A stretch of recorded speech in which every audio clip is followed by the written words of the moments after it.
G'day! Hope you're doing very well and trusting that you're keeping healthy and safe. Doing pretty good on this side of the desk. Today, we're going to have a look at this Asus Zenbook Pro 16X OLED. This is a 16-inch notebook for the professionals and for the creators as well. Now, we're going to have a look into some of the features, the display, and look at the temperatures and fan noise, and have a quick peek at the internals. And as always, I will be putting timestamps along this video, so you can skip to a different section that you may be interested to save you time.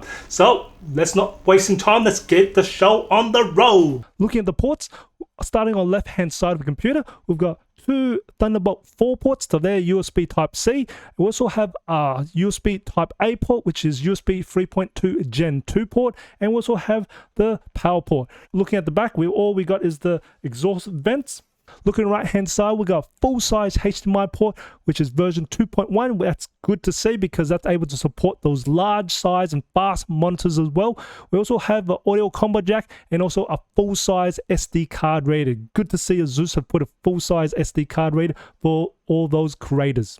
The Zenbook Pro 16X comes with a 16-inch wide quad ultra extended graphics array OLED touchscreen display, which has a maximum brightness of 550 nits of brightness or luminance. I found it had absolute brilliant colors coming out of it. It's very vibrant, has very nice clarity and sharpness to looking at pictures as well as text. This is a gorgeous display.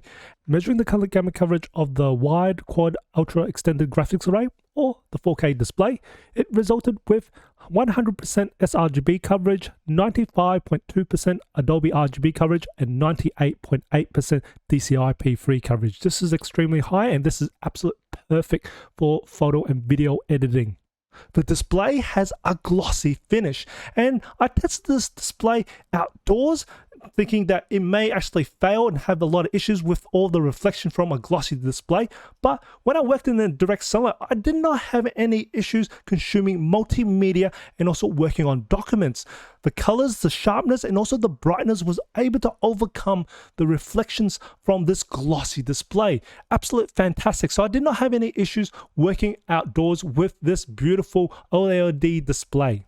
There are 4 speakers in total in the Zenbook Pro 16X. There are 2 tweeters which are located besides the keyboard, and they are top firing, and we also got 2 woofers which are bottom firing on the bottom front of the laptop. And when I tested out the maximum volume of the speakers, it managed to measure a peak of 89.8 decibels. I'll consider this on the loud end of the spectrum for speakers, for laptop speakers. So you have absolutely no issues at all if you're doing presentation outdoors or at a cafe. These speakers are definitely loud enough.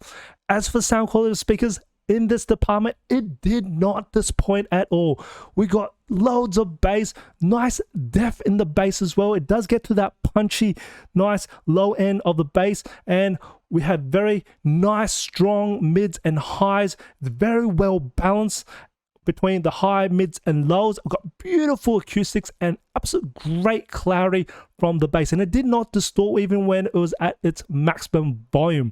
I was very surprised by how well these speakers sound. Definitely great job, Asus. The weight of the Asus Zenbook Pro 16X OLED is 2.39 kilos, plus the 240 watt power adapter becomes the combined weight of 3.12 kilos that you might be carrying around with you.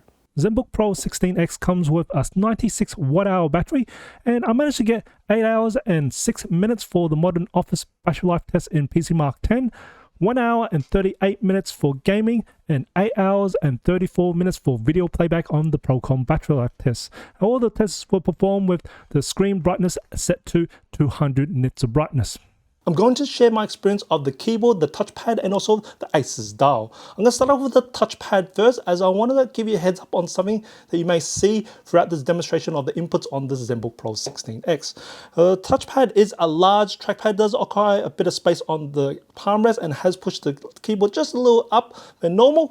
And being a large scale trackpad, I didn't actually have too much issue when I call ghost touching, as my palms are resting on the touchpad while I'm actually typing away. And I didn't find what I call ghost touching is basically because you accidentally you might actually find that the cursor is running around and accidentally clicking on areas where you don't expect it to be as you're typing away because you are resting on your palm. So it's got good palm rejection, which is absolutely fantastic.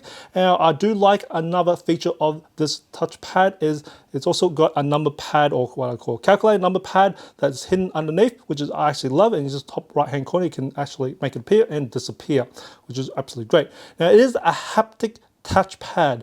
It's not a mechanical touchpad. Now, being a haptic touchpad, you actually do feel a bit of feedback and you actually feel a little rattling of it, but it's not like a bad rattle, like say it's badly built. It's just, you do feel it's just like your phone does, and you do it. Now, this is where the actual issue comes in, is that it is very reactive, a little bit too reactive and too precise, because I have found it will accidentally feel as if when I'm actually moving around the mouse, it is reacting as if I've actually touched it down, as I am a bit of a light toucher, and it is not doing that right now, but you'll see it throughout this demonstration where it will actually, there we go, it's thinking that I've actually touched it, but I'm not actually clicking on it. I'm just moving it around. I'm just touching it very slightly, but it does have a bit of accidental touches, or clickers is what I call left clicks. So you'll see this throughout, you'll see my mouse move around and accidentally engage in things. So this is something that Asus can probably do, is dial down the sensitivity on the touch as if it's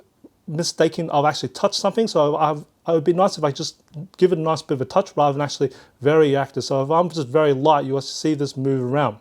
Now, the keyboard, on the other hand, is actually really nice. It is RGB backlit, so you actually can customize the backlight in my Asus, so you can actually change the colors and make it all nice. That's all fantastic. And there are around about 4 settings for it. So you can actually go from down up, so 1 off, low, medium, and high. So that's 4 settings for the RGB backlit colors for the settings of the keys. Now, the actual keyboard itself is in an angle. Now, I personally like this angle here on typing. You'll find that a lot of my keyboards I actually own have a nice wedge, and that gives a little bit of an angle. Now, I know some people may not like this, but for me, I have a lot of keyboards that actually have this angle. So, and if they don't have this angle, they've also got this thing, and I do flip these up. So this is something that is my personal style, that I actually like having angle keyboards, and this is absolutely fantastic. It has that nice little angle for my use. Some people may not like it, but I actually do like having the little angle that it provides for myself for when I'm typing. Now, we have quite large size keys. It's got a very smooth surface to it, and we've got a bit of tactile feel. It's not a very noisy keyboard at all, and we do have a very nice, evenly spaced keyboard. But overall, not too bad at all. I actually like the keyboard on this Zenbook Pro 16X.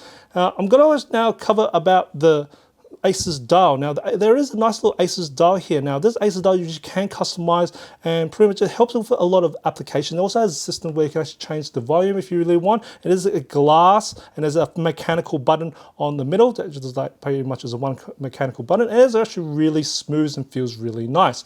Now, it's really nice, especially in a bit of professional software, like for example in Adobe Premiere. Now, you can actually change this now in a few things. Like here, I've got pretty much time zone adjustment. So if I just do this, I can actually move along the timeline and scroll and pretty much scrub. I actually really like this feature of being able to scrub through this here for this, which you can't really do it with the mice, and you're pretty much doing it on trying to move this around with it. It's not really nice, but this is really nice to do as you're doing other stuff.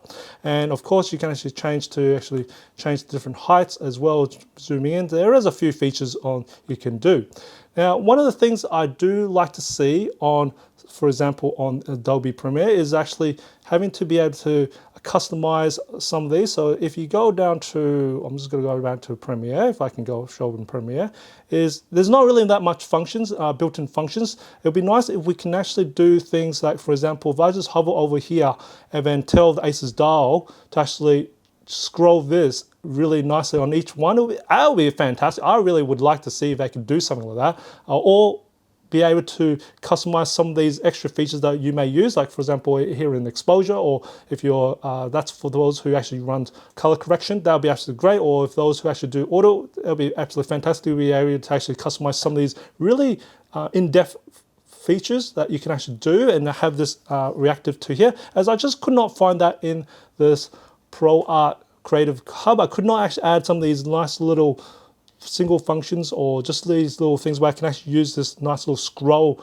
on these professional art. Now, another good example of this is really nice is also in Photoshop, or you can also do an Illustrator as well. You can actually have your pen, so you can actually have in this one here is actually brush sizes. So maybe just go grab the pen here, and you can actually, if I got things, and you can very much go, I'm going to change it now to a little bit higher. So you can, it's on the run, it's actually quite nice actually to be able to do this on the run, and you can do other stuff as well too. So that's just a quick demonstration. You can do some brightness, hardness, and opacity as well too for the brushes and stuff like that, and you can actually change layers as well too. So there's a few functions you can do for the Photoshop.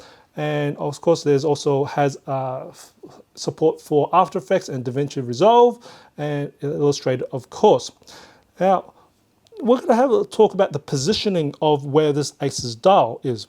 Now, while I was typing, if I'm actually just doing some typing, I didn't actually find too much issues that I would do accidental touches and on this Asus Dial. As when I'm just putting my home keys, now I'm going to try and move my hand around just to show you where my wrist is. My wrist is around about here, this sort of area here. So my wrist doesn't actually touch it. My palm does touch it, but I actually don't find I'm actually clicking on this button at all. So overall, now I do have quite what I call quite small hands. If you're larger, you shouldn't actually be there.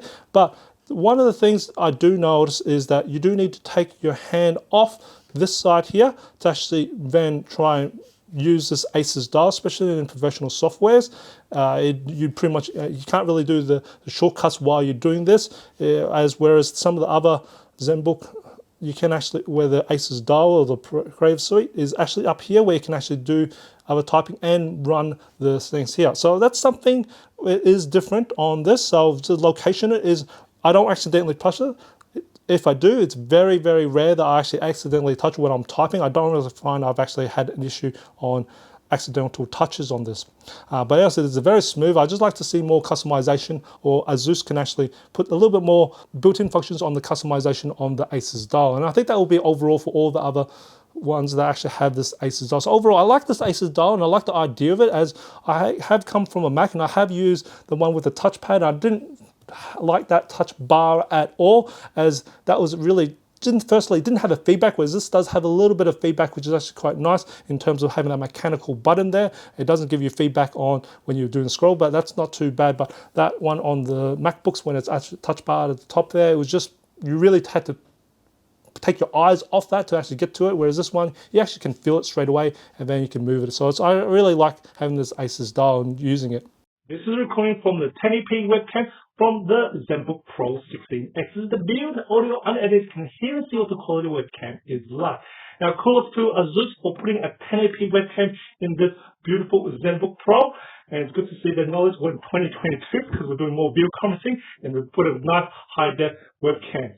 Now, also just seeing the reflection from the display, I do find that the actual colors captured from this webcam is quite vibrant and actually quite nice and clear. And also the white balance is doing pretty good as well. Now I'm in a room with two dark spots currently turned on, and I've got my one strill light turned on, and also the downlights in this room turned on for ambient. So I'm going to turn off my one strill light off. You'll see this adjust. I think it adjusts pretty good, and even with the adjustment, I think the actual white balance is doing pretty well as well. Now, the two downlights in front of me is a bit far away, so there's not much light currently hitting on my face. This is what I consider a dark environment. If you're in an office environment, you should get much more light than what I'm currently. I'm going to turn my one strill light back on, and this adjusts, and again, it's beautifully adjust. And I also have the noise cancellation from the microphone turned on as well. I'm going to turn that off right now so you see the difference there. So now this has no noise cancellation at the moment. I've got a little bit of mowing in the background. I've got someone else changing my gas bottle. You might hear that.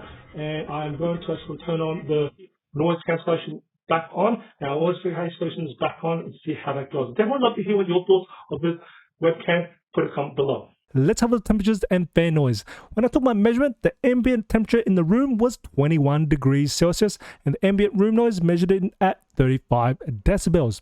Before I give you the temperatures of the laptop, just want to give you a reference point. Now, your average hand at 21 degrees Celsius is anywhere between 33 to 34 degrees Celsius. So hopefully that gives you an idea of how hot or how cool this laptop could be. Now, I took my base measurement when the computer was idle, and the hottest area on the keyboard measured in at 28 degrees Celsius, and the fan noise stayed at 35 decibels, and the average internal core temperature was 41 degrees Celsius. Then I put 20% load on the computer, so that's pretty much average use. So that's tasks like office productivity work, surfing the web, streaming video, and the hottest area on the keyboard measured in a maximum of 33 degrees Celsius. And as for the fan noise, it stayed at 35 decibels, so it's practically quiet. And the average internal core temperature was 49 degrees Celsius. Then I put 50% load on the computer, and the hottest area on the keyboard measured a maximum of 34 degrees Celsius.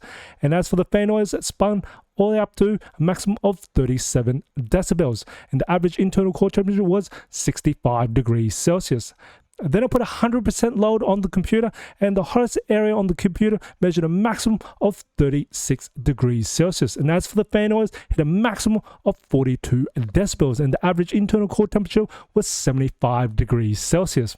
While maintaining 100% load, change the fan profile to performance mode, and the hottest area on the keyboard measured a maximum of 35 degrees Celsius. And as for the fan noise, hit a maximum of 49 decibels, and the average internal core temperature was 90 degrees Celsius. I also measured the bottom back cover of the computer, and the hottest area on the bottom back cover was 38 degrees Celsius. And as for the fan noise, of course, it stayed at 42 decibels. Now, seeing the temperatures and fan noise, this computer is absolutely amazing. It's not really hot at all. You can pretty much touch the computer even at 100% load anywhere on this computer, and it's not really that crazy loud considering how much heat this is producing. So Asus has done an absolute brilliant job on the thermal solution on this Zenbook Pro 16X. I must commend them for this. Let's have a little stability performance of the processor in the 16X. This particular one's configured with an i7-12700H processor. Looking at Intel website reports this processor has a maximum turbo boost of 4.7 GHz. And Windows reports it has a base clock speed of 2.3 GHz. So we want to see this at 2.3 GHz or above. I've got this computer connected to mains power and set to high performance mode in the Windows power scheme, and also performance mode in the fan profile in the Asus suite. And I've got a lot of load currently running on the processor, memory, and storage, and also the discrete graphics, mostly nearly 100% on those main resources for over 8 hours. And I can see that the speed of the processor is anywhere between 2.8 to about 3 gigahertz. So I'm going to average that out at about 2.9 gigahertz, which is above the base clock speed of 2.3 gigahertz, which is absolutely fantastic. And looking at that internal core temperature, you're looking around about 90 degrees Celsius. So we still got a little bit of breathe room. It's still not at its max, but that is still a very nice safe range here, which is absolutely doing very well, considering we also got quite a bit of what I say higher than base clock. So we don't have thermal throttling.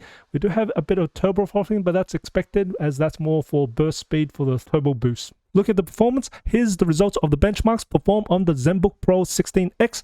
This one's configured with an i7-12700H processor with 16 gigs RAM and 512 gig SSD, and also has the GeForce RTX 3060. His results for Pass Mark, Citybench R23, PC Mark, 3D Mark, Crystal Disk Mark, Geekbench 5, Procon Office, Procon Photo Edit, Procon Video Edit, Pugin Photoshop, Pugin Lightroom, Pugin Premiere Pro, Pugin After Effects, Pugin DaVinci Resolve, Blender, Luxmark, Octane Bench, Eugene Engine, and Spec View Pref.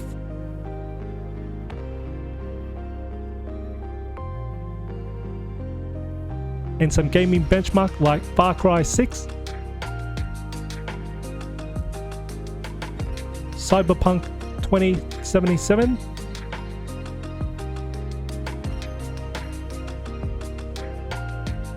and F1 2021. the Asus Pen 2 came included in the Zenbook Pro 16X.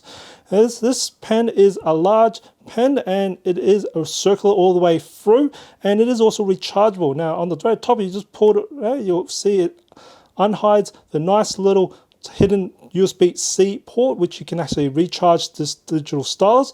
Now it says that anyway, if you charge for about 30 minutes, you get 140 hours of use from this pen. That's absolutely fantastic. And it does have 4096 pressure levels for the tip, and you can replace the tip, and it does include 4 sizing tips. So you actually get 2H, H, HB and B sizing for the tips. That's good to see. Now it also has 3 buttons as well. So you got 2 on the sides, and you also got the one on the top. Now it is a Bluetooth digital stylus as well. The one thing I do find that Asus could do with the Zenbook Pro 16X is there is no place magnetic to actually hold on to this pen, and there is no lanyard, also little holes or anything. So this thing is something that you could lose, and you've got to store it separately. I want to demonstrate the amount of pressure and also how this hinge reacts to the pressure on using a digital stylus on this display.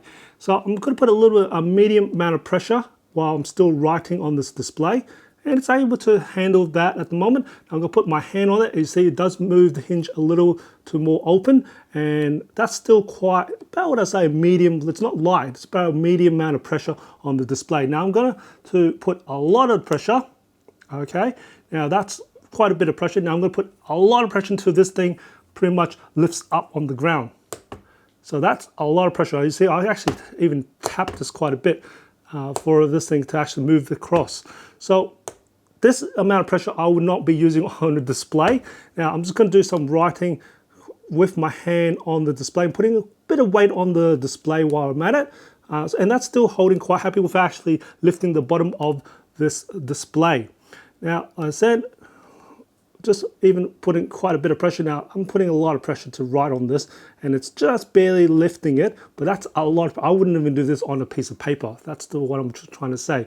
But even for the amount of piece of paper, this is the amount of pressure I'll be using anyway. So this is it.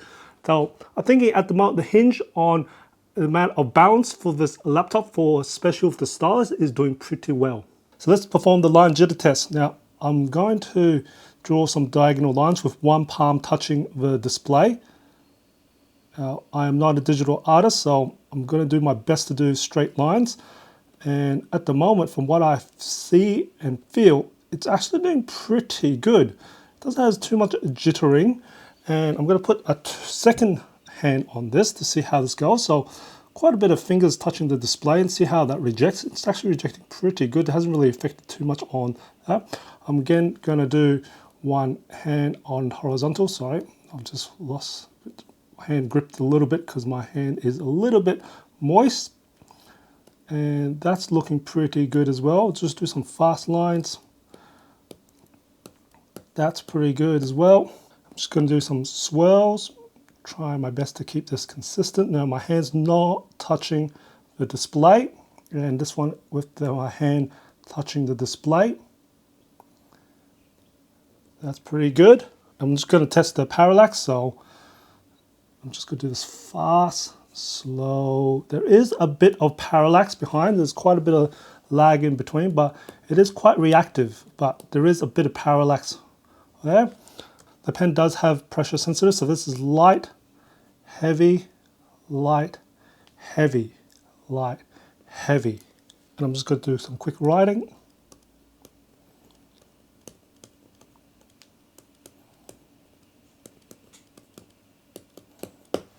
Let's have a look at internals. First off, you need to unscrew the 10 torque screws. You do need a T5 torque screwdriver to unscrew the screws. After, just got to pry it open. It's really pretty easy. Just find the edge and just getting a prying tool and just pop it open. It actually pops open once you just get underneath the edge. And I've pre-undid this to speed up time, and this is what the internals looks like. Now we've got a dual fan system here, and we've got the 96 watt-hour battery at the bottom, and the battery connector is right here if you need to disconnect the battery. And on the left-hand side above the battery is the M.2 slot, so that is the storage, and as you can see is a 2280 format, and of course it's Gen 4.